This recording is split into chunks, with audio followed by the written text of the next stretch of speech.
Assalamualaikum warahmatullahi wabarakatuh. Halo semuanya, perkenalkan nama saya Yogi Aditya Chandani Putri, NIM 220201180 dari kelas SIB. Di video kali ini saya akan menjelaskan tentang pre-processing text dan akan mempraktekannya langsung di Google Colab. Seperti biasa, sebelum menuju ke prakteknya, kita akan bahas dulu apa sih pre-processing text itu. Jadi gampangnya tuh gini, kita kayak bersihin data teks yang berantakan biar komputernya tuh mudah memahaminya. Soalnya kan data teks itu kita dapatnya belum bersih ya, masih kotor. Kayak ada kata-kata gaul, singkatan GK, Y, G, kayak gitu-gitu kan. Tanda baca yang nggak perlu, terus ada kata yang bentuknya beda tapi maknanya sama. Nah, maka dari itu kita butuh pre-processing untuk bersihin itu semua. Jadi, pre-processing itu ada 3. Yang pertama, ada text normalization, itu mengubah kata gaul menjadi baku. Terus ada stemming, itu buat imbuhan jadi kata dasar. Terus ada lemmatization, itu mengubah kata jadi bentuk dasar yang benar. Oke, kita akan lanjut ke prakteknya ya. Di sini aku udah nyiapin codingannya. Jadi tinggal copy aja. Terus ini udah kita paste di sini ya. Nah, aku bakal jelasin codingannya ya. Yang pertama ini ada import library otomatis. Jadi kalau misalnya library-nya belum ada, dia bakal install otomatis sendiri pakai subprocess ini ya. Terus ada try except yang ini, try except. Ini tuh buat ngecek kalau library-nya udah ada, itu langsung import. Tapi kalau library-nya belum ada, install dulu baru import. Nah, di sini yang kita pakai library-nya ada 2. Jadi ada NLTK dan Sastrawi. NLTK ini, library NLTK ini untuk lemmatization. Nah, yang Sastrawi ini buat streaming bahasa Indonesia. Habis itu ini kita download data WordNet sama OMW dari NLTK. Ini database khusus buat kamus lemmatization nantinya. Nah, yang pertama ini ada text normalization. Jadi, ini tuh untuk mengubah kata gaul menjadi kata yang baku ya. Pertama, kita buat kamusnya dulu. Nah, seperti ini. Jadi, GK itu nantinya sama dengan tidak. GA itu juga tidak. GAK juga tidak. Begitu pula GG itu yang DGN nanti jadinya dengan, KRN itu jadinya nanti karena, dan seterusnya ya. Seperti yang bisa kalian lihat ini. Nah, selanjutnya ini ada fungsi normalisasi. Pertama, teks itu diubah menjadi huruf kecil semua pakai lower, terus di split atau dipisah jadi list kata. Habis itu diulang di sini, ini codingannya. Diulang di kamus, ambil kata bakunya, kalau nggak ada pakai kata yang aslinya.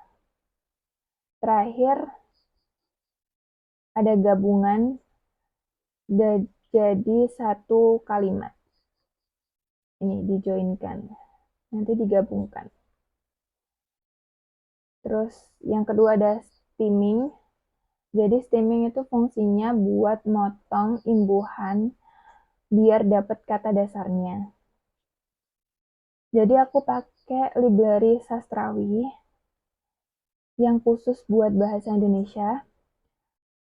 Caranya, kalian tinggal bikin steamer sastrawi, codingannya kayak gini. Factory sama dengan steamer factory, steamer sama dengan factory create steamer. Nah, contohnya ini, contohnya itu ada pembelajaran, mempelajari, belajar, dipelajari, itu kata dasarnya ajar. Terus ada menulis, penulis, tulisan, ditulis, itu kata dasarnya tulis. Jadi meskipun beda-beda bentuknya, tapi komputer tuh ngerti kalau mereka itu punya makna yang sama. Terus yang ketiga ada lemmatization. Jadi lemmatization itu hampir sama kayak steaming. Cuman bedanya kalau steaming itu kan cuma motong imbuhan aja. Nah, kalau lemmatization ini dia dicek dulu pakai database. Jadi hasilnya selalu kata yang valid dan benar. Di sini aku pakai WordNet Lemmatizer. WordNet Lemmatizer itu database bahasa Inggris yang sangat lengkap. Terus di sini juga ada parameter yang namanya pos. Ada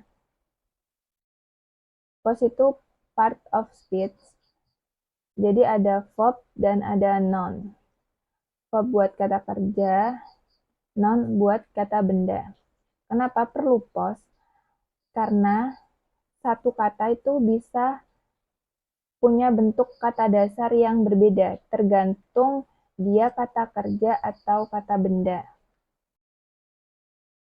Jadi seperti itu. Habis itu kita run aja untuk lihat outputnya.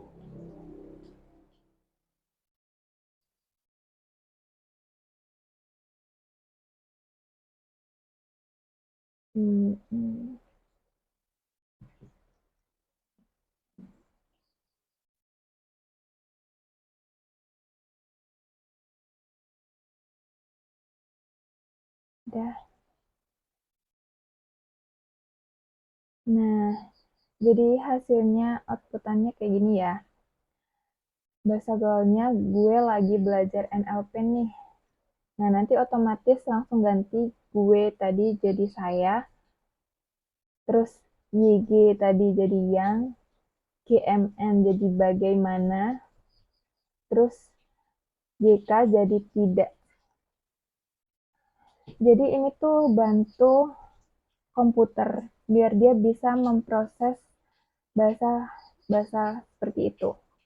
Karena kalau nggak ada normalization, itu bakal bedain kata gue dan saya. Padahal itu kan artinya sama aja, jadi perlu dinormalisasikan. Terus yang kedua hasil steaming.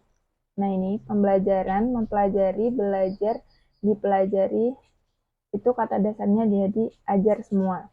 Terus ada menulis, penulis, tulisan, ditulis, itu kata dasarnya dari tulis.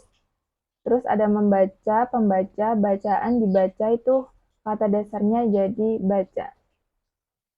Nah, kalau kalimat jadi gini kan, mahasiswa sedang mempelajari pre-processing untuk pembelajaran. Steamingnya jadinya mahasiswa sedang ajar pre-processing untuk ajar. Karena yang diambil kata dasarnya aja, dipotong kayak gitu. Kenapa kita perlu steaming? Jadi steaming itu buat misal ya kita nyari sesuatu gitu. Contoh pembelajaran NLP gitu kan. Nanti kan yang keluar cuma pembelajaran. Padahal ada belajar juga masuk kan, termasuk kan. Kan maknanya sama aja. pembelajaran, mempelajari, belajar, dipelajari, kayak gitu-gitu. Jadi nanti akan masuk semua tuh. Mana sih? Apa sih pembelajaran NLTK itu? Walaupun kita pakai kata itu, nanti komputer bisa memprosesnya karena dia udah tahu nih kata dasarnya sama. Jadi dicariin yang sama kayak gitu. Terus yang ketiga ada lemmatization.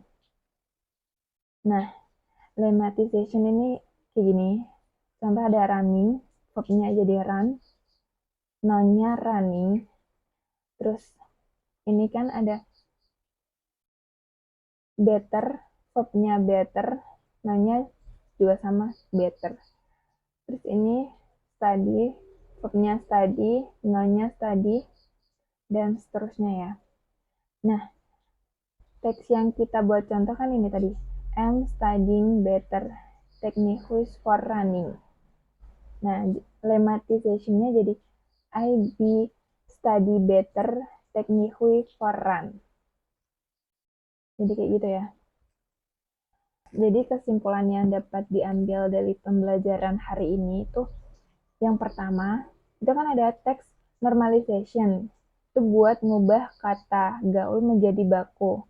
Itu penting banget nih kalau buat data dari medsos. Kan kalau di medsos sering tuh kita gunain kata-kata singkatan kayak gitu kan.